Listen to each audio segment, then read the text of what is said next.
Olá, tudo bem? A paz seja contigo. Meu nome é Jorge, esse é o canal do Auxílio Bíblico e o objetivo desse canal é trazer boas mensagens para que você possa ter um crescimento espiritual, para que você possa crescer tanto na graça quanto no conhecimento que é do nosso Senhor Jesus Cristo. E espero que esse tempo aí seja um tempo de bênção para a sua vida. Bom, dito isso, eu gostaria que você pegasse um caderno, pegasse aí uma caneta, que fizesse as anotações necessárias com relação à palavra que está sendo ministrada, né? Anote os textos, anote também as referências que porventura venham a ser mencionadas durante o nosso estudo, e que você possa, né, anotar também tudo aquilo que venha te chamar a atenção com relação aos temas propostos, com relação às coisas que vão sendo faladas, para que posteriormente você possa verificar dentro das escrituras se realmente o que foi falado está de acordo, verificar se os textos estão dentro dos seus devidos contextos, para que você possa tirar um ensinamento consistente para a sua vida e fazê-lo com que ele realmente seja bênção na sua trajetória e na sua caminhada. Amém? Meu conselho para você, como a gente tem falado durante os vídeos, é: ouça de tudo, retenha aquilo que for bom. Se isso for bom para a sua vida, você absorve, retenha e, principalmente, aplique no seu dia a dia, para que você possa ter uma vida digna, reta, vitoriosa na presença do Senhor e uma vida agradável a Ele, né? E aquilo que não for bom, descarte, né? Continue sua vida tranquilamente e que você possa realmente continuar, né, estando na presença do Senhor da melhor forma possível, tá bom? Bom, então vamos fazer uma breve oração, vamos consagrar esse tempo a Deus, pedir a bênção dele, porque tudo que começa no coração vai bem e eu espero que esse vídeo vá bem também para a glória do Senhor. Oremos então. Em nome de Jesus, Pai, segundo a tua graça, segundo a tua misericórdia, mais uma vez nós queremos louvar e engrandecer ao teu santo nome. Quero te agradecer, Senhor, por essa rica oportunidade de poder estar estudando um pouco mais da tua palavra, de poder estar transmitindo, Senhor, esse conhecimento para o teu povo, para as pessoas que têm esse interesse, para as pessoas que o Senhor está direcionando para que possam estar assistindo esse vídeo. E que no nome de Jesus, Pai, tudo que for falado aqui seja falado para edificação, seja falado de forma que o teu nome seja glorificado, de forma que o teu nome seja exaltado, e também, Senhor, que seja falado de forma que isso esteja um alimento para estar fortalecendo os teus filhos nessa caminhada cristã, nessa caminhada espiritual. Que no nome de Jesus o Senhor tenha liberdade plena para acrescentar aquilo que o Senhor desejar ao esboço que foi preparado, também tenha liberdade plena para retirar aquilo que o Senhor desejar, que tudo que for falado aqui esteja debaixo da tua vontade, debaixo da tua direção, e que segundo a tua graça, que o Senhor esteja usando esse estudo conforme a tua vontade. É no nome de Jesus, Pai, que nós te pedimos e desde já te agradecemos. Amém. Amém? Então vamos começar o nosso estudo de hoje. O texto que nós vamos utilizar é 1 Pedro, do capítulo 1, versículo 17 até o 21. E vamos também, né, o nosso tema é o sangue de Jesus, né? Vamos falar um pouquinho a respeito do sangue de Jesus. Temos algumas situações para serem faladas aqui e espero que esse estudo, né, ele venha a ser uma bênção de uma forma geral para a sua vida, tá bom? Então vamos lá. Eu vou dividir ele em três partes, né? Vou ler nesse momento agora somente o verso 17 e vamos falar um pouquinho a respeito disso. Diz assim: Ora, se invocais como Pai aquele que, sem acepção de pessoas, julga segundo as obras de cada um, portai-vos com temor durante o tempo da vossa peregrinação. Olha que interessante, né? Primeiramente ele fala, se vocês invocam como Pai, né?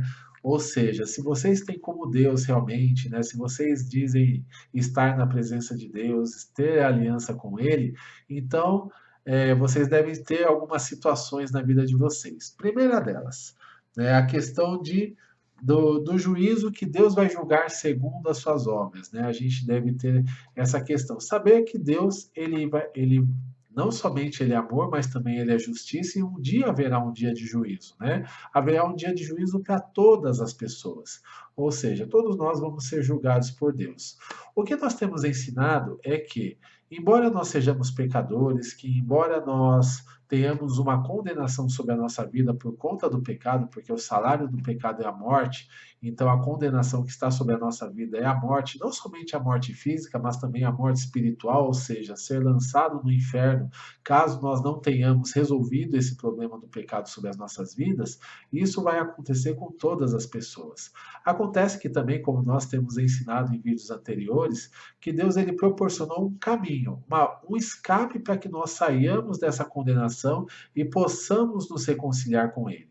Ele proporcionou esse caminho, esse escape, por meio do amor dele, por meio de ter enviado o seu próprio filho para que morresse no nosso lugar e para que ele pudesse ser o caminho que nos conduz de volta à presença de Deus. Ou seja, todas as vezes que nós aceitamos a Jesus, ou melhor, todas as vezes não, a partir do momento que nós aceitamos a Jesus, nós temos uma aliança com Deus, nós temos uma aliança com Cristo, e essa aliança vai fazer com que nós tenhamos nossos pecados perdoados, sejamos justificados das nossas faltas e possamos ser aceitos por Jesus em todas as coisas. Então, esse é um ponto muito importante, né? Jesus quem nos perdoa, é Jesus quem é o caminho para a nossa salvação e o caminho que nos tira dessa condenação e dessa situação toda. Mas uma coisa que nós devemos saber é que haverá um dia de juízo para todos, inclusive para aqueles que aceitarem a Jesus. Nós vamos ser justificados com relação ao nosso pecado, com relação, né, ao juízo final, com relação a sermos lançados no inferno e, consequentemente, depois no lago de fogo e enxofre, né? Esse tema a gente vai falar um pouquinho mais para frente, ou bem mais para frente, né? Temos outros assuntos aí em pauta para estarmos debatendo, mas a gente deve saber que haverá um juízo e que nós vamos ser justificados desse juízo, de forma que não vamos ser condenados com o restante daqueles que rejeitaram, né, a graça de Deus, que rejeitaram ali o caminho da salvação. Mas nós seremos julgados pelo tribunal de Cristo, seremos julgados por praticamente todas as nossas ações. Como nós usamos a nossa vida, as palavras que saem da nossa boca, as nossas atitudes, as nossas ações, os nossos pensamentos, tudo isso vai gerar um grande julgamento no final. E isso vai servir não para nos condenar ou para nos justificar, porque nós não somos justificados por obras, né? Nós somos justificados pela graça, pelo sangue de Jesus Cristo que é derramado sobre a nossa vida. Mas isso vai fazer com que a gente vá receber um galardão. Deus ele fala que tem um galardão para aquele que perseverar no caminho dele, né? É uma bênção que nem olhos viram, nem ouvidos ouviram e que ele tem preparado para nós, né? Não sabemos exatamente o que será esse galardão, mas sabemos que deve ser algo muito bom, né? Algo realmente que seja fantástico quando nós entrarmos na presença dele e quando nós entrarmos no reino de Deus. Porém, esse galardão ele vai ser falado mediante as nossas ações, né? Se nós tivermos uma vida de acordo com a palavra de Deus, uma vida que realmente glorifica Jesus, uma vida que realmente, né, serve as pessoas, uma vida que faz com que nós estejamos vivendo um alinhamento contínuo, um processo de santificação contínua sobre a nossa vida, automaticamente, quando nós apresentarmos as nossas obras diante de Deus, elas vão ser passadas pelo fogo. Só que elas vão ser consideradas como ouro, prata e pedras preciosas, ou seja, o fogo não irá queimá-las. E se essas obras permanecerem, essas obras feitas em Cristo e para a glória dele, aí nós vamos receber algo, né? O nosso galardão, a nossa recompensa mediante essas obras. Agora, caso nossas obras elas sejam feitas na carne, elas sejam feitas para glorificar o nosso ego, para chamar atenção para nós mesmos, não sejam feitas com coração puro, com coração íntegro, né? Então essas obras vão ser consideradas madeira, feno e palha quando elas forem colocadas diante do Senhor. E quando passar o fogo por essas obras, elas vão queimar e vão virar cinzas, vão virar pó. E nós não vamos receber nada por isso, né? Porque foram obras que não glorificaram a Deus, que não ajudaram as pessoas, que foram feitas com coração que não era íntegro, não era reto diante do Senhor, mas ainda assim não perderemos a nossa salvação. Entraremos no reino da glória, porém sem, né, receber o galardão ali que seria devido e necessário. Então, por isso que nós devemos vigiar na nossa vida, devemos ter ali, né, procurar ter as obras corretas, procurar ter um alinhamento de pensamento, um alinhamento de intenções do coração com aquilo que determina a palavra de Deus, que as nossas palavras não sejam palavras para ficar murmurando, para ficar causando desânimo, para causar ali o prejuízo para outras pessoas, mas que nós falemos a verdade, que nós estejamos na presença de Deus, que as nossas palavras sejam de bom ânimo, de motivação, palavras que edificam a vida das pessoas, assim como as nossas ações. Que as obras das nossas mãos sejam feitas com honestidade, que o nosso trabalho seja realmente um trabalho como se nós tivéssemos feito para o próprio Senhor Jesus Cristo, que nós possamos cumprir os nossos horários direitinho, fazer tudo aquilo que é necessário para que o nome do Senhor seja glorificado em todas as coisas, né? As nossas atitudes muitas vezes vão falar mais do que as nossas palavras. Então é muito importante que nós tenhamos atitudes corretas diante de Deus para que o nome dele seja glorificado. Outro ponto que eu quero falar ainda em cima desse texto que nós lemos, né, dessa primeira parte, é a questão do portarmos, né, com temor durante a nossa peregrinação. Ou seja, a gente deve ter temor do Senhor, né? Devemos ter ali no coração, não medo do Senhor, né? Medo, ai Jesus, o que ele pode fazer? Ele vai lançar um raio na minha cabeça se eu errar. Não é isso que está falando. Temor do Senhor é ter zelo pela obra dele, zelo pelo nome dele, é você fazer as coisas da melhor forma possível, é ter respeito, né, reverência, é você realmente ter um coração grato. Tudo isso faz parte de ter um temor do Senhor, né? É agir de uma forma como se realmente você tivesse, como nós temos, né, um Deus todo-poderoso sobre a nossa vida, Criador dos céus e da terra, que pode fazer qualquer coisa, que pode, né, que julgue e peleja com justiça as nossas causas. Então é muito importante que a gente saiba que isso acontece, né? Que a gente tenha essa consciência no nosso coração que mesmo nós não merecendo nada, nós fomos aceitos por Deus, mesmo sendo tão pequenos e tão falhos, né? Deus ele se comunica conosco, ele nos guarda, nos protege, nos direciona pelos caminhos que ele nos proporcionou. Então, isso deve gerar em nós um respeito, um zelo, né? Realmente que nós possamos fazer tudo que nós fizermos venha a ser feito para a glória do nosso Deus, né? Então, esse é um ponto importante, que a gente tenha temor, que a gente realmente tenha esse respeito, esse zelo pela obra de Deus, pelo nome do Senhor, que nós possamos realmente zelar através das nossas atitudes para que não venhamos a causar escândalo, né? Que nós não venhamos por conta de más atitudes, más palavras, más conversações, trazer escândalo para o nome do Senhor, mas para que nós possamos realmente ser instrumentos de bênção em todo o tempo para a glória dele. Então, esse é o nosso primeiro tópico aqui, o nosso primeiro ponto. Vamos dar sequência aqui na leitura. Vamos ler mais 3 versículos agora, do verso 18 até o 20. Vai dizer o seguinte: sabendo que não foi mediante coisas corruptíveis, como prata ou ouro, que fostes resgatados do vosso fútil procedimento, que vossos pais vos legaram, mas pelo precioso sangue, como de cordeiro sem defeito, sem mácula, o sangue de Cristo, conhecido com efeito antes da fundação do mundo, porém manifestado no fim dos tempos por amor de vós. Olha que interessante, né? Aqui ele está falando que o nosso resgate, a nossa salvação, ela não se deu por coisas corruptíveis, ou seja, ela não se deu coisas que às vezes são valiosas para o mundo, como prata e ouro, né? Hoje, se nós tivermos ouro, a gente vai estar rico, né? Se nós tivermos prata, é a mesma coisa. A gente vê que o poder de Deus ela não se manifesta por conta dessas coisas, né? Até mesmo tem uma passagem lá no livro de Atos, onde Pedro ele está indo para o templo, tem lá um mendigo, né, uma pessoa ali que está pedindo dinheiro para as pessoas que passam por ali, e de repente pedem ali para o apóstolo Pedro e João, que estava junto com ele, o apóstolo João.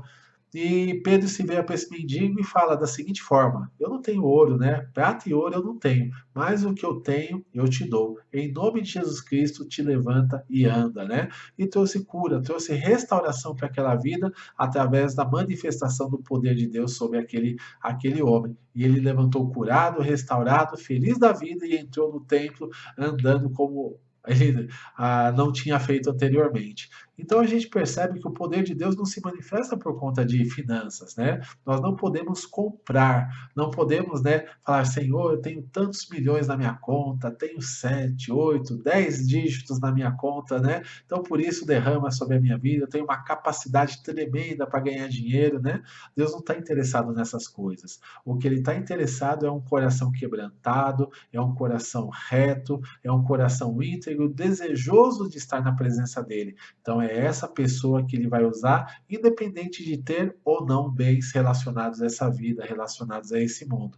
O mais importante é nós termos o bem mais precioso, o verdadeiro tesouro do céu, que é a própria presença de Deus sobre a nossa vida, né? Então, isso não pode ser comprado, né? A nossa salvação, ela não é comprada por dinheiro. O dia que nós morrermos e tivermos que nos apresentar diante de Deus, o que nós vamos falar? Senhor, eu tive R$ 1 milhão na minha conta. Bom, isso não valeu de nada. Ficou, né? Ficou aí para os filhos, para os netos, para o governo, para quem, né? Para quem for destinado àquela situação. Mas o certo é que viemos, a gente vem sem nada para esse mundo e desse mundo vamos sair sem nada. O que vai valer quando nós chegarmos diante de Deus é se nós temos aliança com Jesus ou não.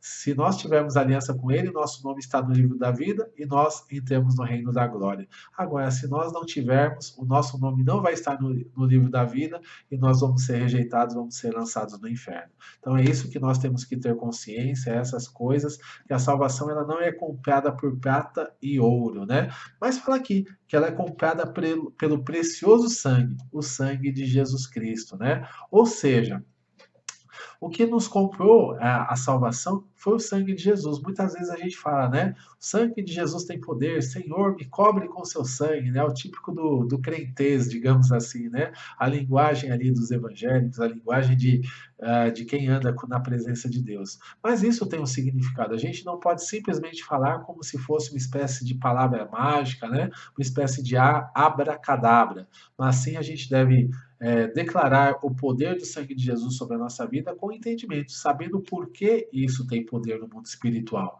Então a gente vai se remeter lá no Antigo Testamento, na festa da Páscoa, né, onde Moisés estava trazendo libertação para o povo. A história está lá nos primeiros capítulos do livro de Êxodo, mais especificamente essa história no capítulo 12. Então Moisés está trazendo libertação para o povo e está trazendo ali uma série de pragas, uma série de juízos sobre o Egito. E ali na última praga, que seria a morte dos primogênitos, Moisés ele recebe uma direção de Deus para que ele falasse para o povo o seguinte: hoje é a Páscoa do Senhor, hoje será o dia em que vocês serão libertos.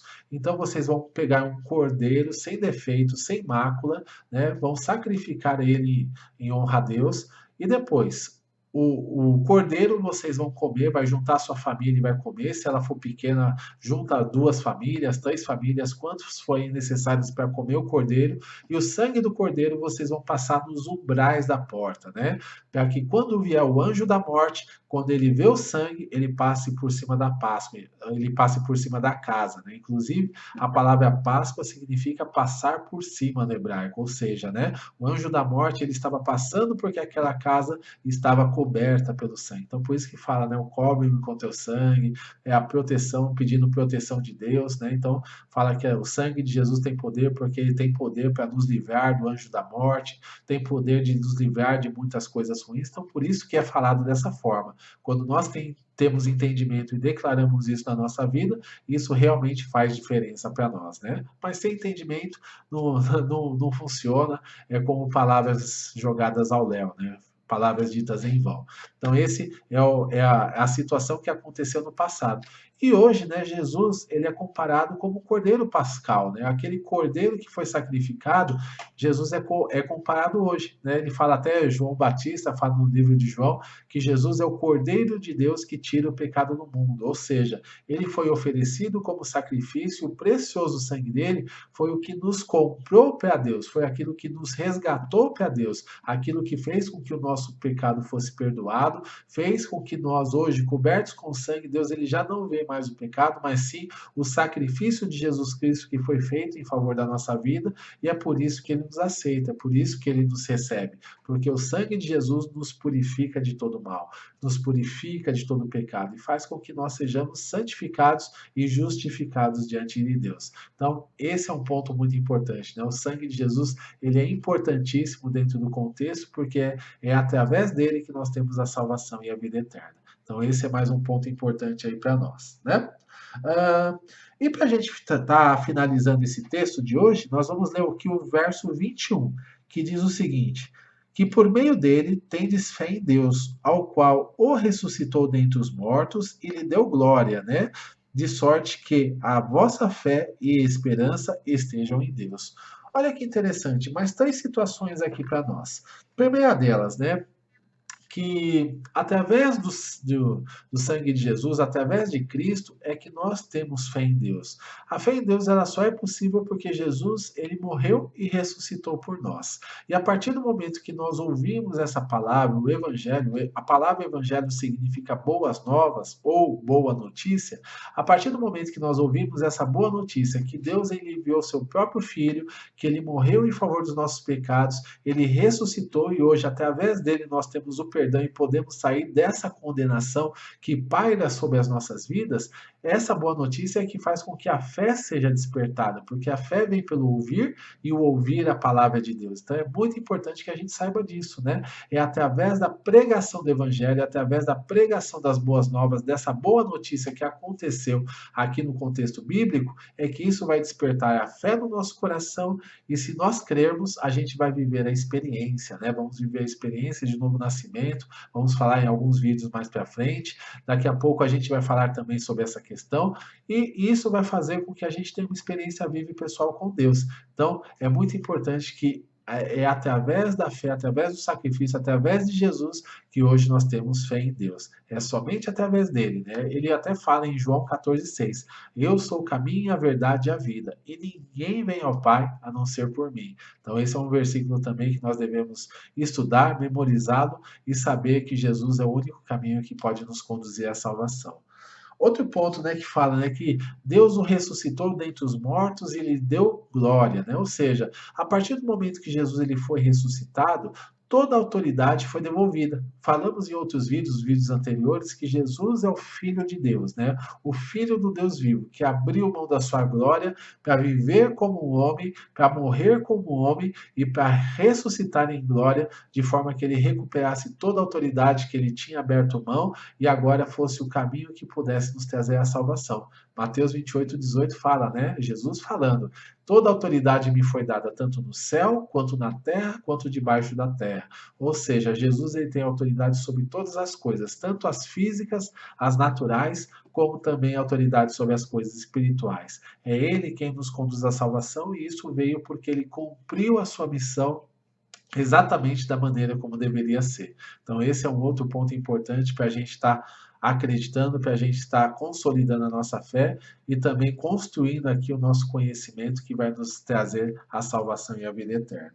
E por fim, para a gente estar finalizando, ele fala o seguinte: de sorte que a vossa fé e a vossa esperança estejam em Deus. Ou seja, né, a nossa fé e a nossa esperança ela deve estar unicamente em Deus. A gente não pode assim confiar no homem, não podemos confiar nas circunstâncias, nas pessoas, porque tudo muda, né? Tudo pode mudar. Às vezes a gente deposita a confiança no homem, mas e se ele cair, se ele se desviar do seu caminho? Por mais santo que ele seja, isso não significa que ele vai ser santo pela vida toda.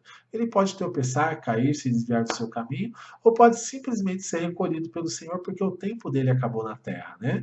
E o que acontece a partir do momento que aquele baluarte, né, aquela confiança, aquela sustentação da nossa fé, da nossa confiança, sai da nossa vida. A gente cai junto, a gente não caminha mais, então a gente tem que realmente depositar a nossa fé em Deus, que ele não muda, né, ele não tem variação de mudanças e ele vai simplesmente nos conduzir à salvação e à vida eterna. Então esse é o ponto, né? É confiar a nossa fé e a nossa esperança no Senhor e fazendo assim a gente vai ser bem sucedido na nossa jornada. Amém? Bom, então essa foi a mensagem de hoje. Espero que tenha trazido edificação para a sua vida. Espero que você possa meditar nessas coisas, né? Verificar os textos, reler de novo os versículos que foram mencionados e fazer aí uma consolidação do seu estudo, tanto na sua mente quanto no seu coração, para que você tenha uma vida agradável a Deus. Amém? Se você gostou desse vídeo, você clica no gostei, compartilhe esse vídeo com outras pessoas para que elas possam, né, também aprender um pouco mais da palavra, para que o evangelho possa ser propagado. Se inscreva no canal para que você possa acompanhar os vídeos que forem sendo postados. Pretendemos postar vídeos diariamente. E espero também, né, se você tem algum comentário, comente, visite o nosso site, visite também as nossas redes sociais, nosso site www.auxiliobiblico.com, as nossas redes sociais, Facebook, Instagram e Twitter, /Auxílio Bíblico, tá bom? Que Deus abençoe a sua vida, fica na paz, tenha um excelente restante de dia para a glória do Senhor.